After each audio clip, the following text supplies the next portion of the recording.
What is up, everyone? I am the Wynner, and welcome to our game room.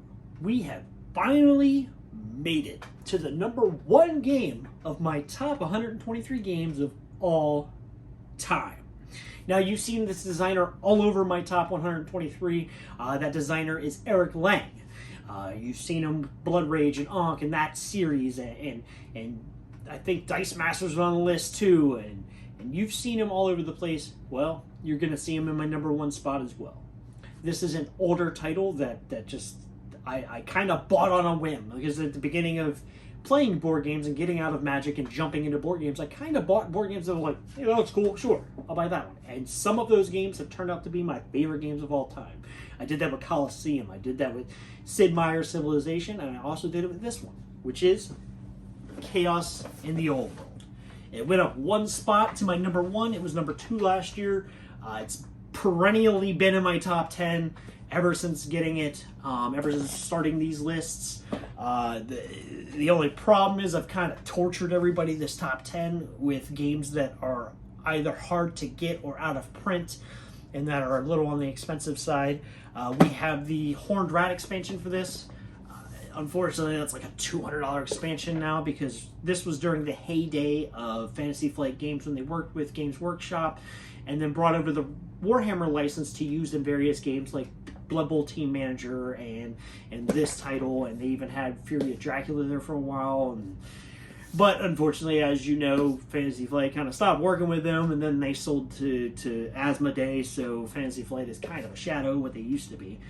But man, this game, it's an area control game where you're playing as the gods of Warhammer, and you're trying to corrupt and just destroy to ruin the land that you're on. And the map is made up of, it looks like stretched human skin, so it's definitely like a really adult themed game.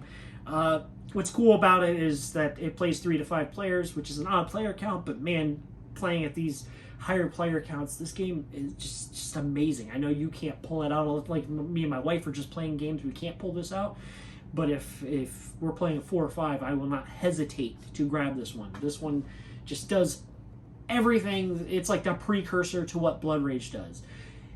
The only difference is you still have the Rage track where you use Rage to play cards and do different actions. But each race in the game has its own thing that it does. The game is completely asymmetric. So like Khorne, the Blood God, what does he want to do? He wants to run around and just destroy and kill things. The Horned Rat, what he wants to do is just kind of sneak in when you're about to corrupt a place to its breaking point and ruin it. It wants to sneak in and kind of jump in on that. Sench, I think the clan is called. They're really good at drawing cards, and they're really good at card play, so they're going to do more with cards. The Nurgle, which is like the diseased god, it wants to go to populous areas and just infect them.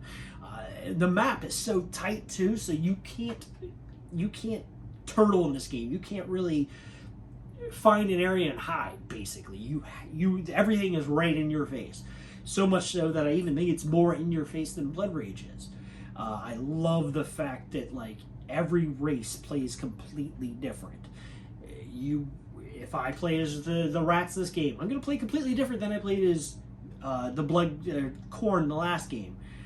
The good thing about this game too is that it's almost new player friendly, because if I'm playing with myself, 2 other people who played the game, and someone that's new, well, I can give them Khorne because that's easy to understand.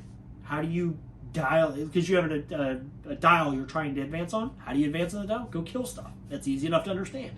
Whereas the other ones might take a little bit more finesse to make that happen.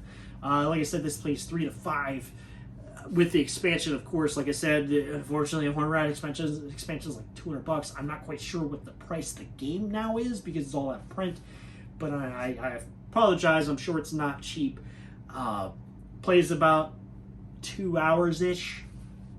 But basically, you're trying to advance on a dial. Everybody's dial is different. The way you advance on the dials is different.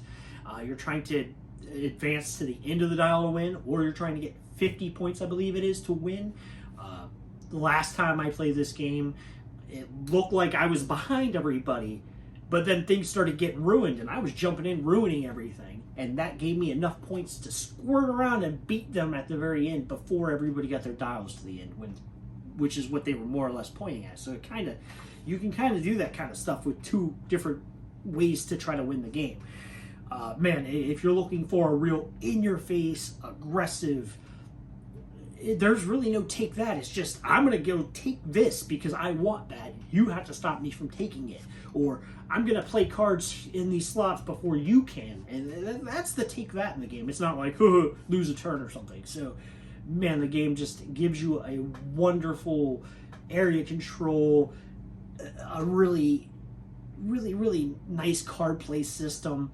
And it still has that, you have to manage your rage and know when to do things. The timing is very important. This is my favorite game of all time. For this year at least. Who knows if that changes next year. But man, Chaos in the World, you cannot fail with this game. I have not seen this game go over bad yet. Every time I played it, everyone's enjoyed it. Everybody's gotten deep into it. Fantasy Flight knocked it out of the park with this game, and I really wish we could see a new version of it or something with like the CMON stamp on it with the newer miniatures and the cool looking. But even if that never happens, this game is still amazing.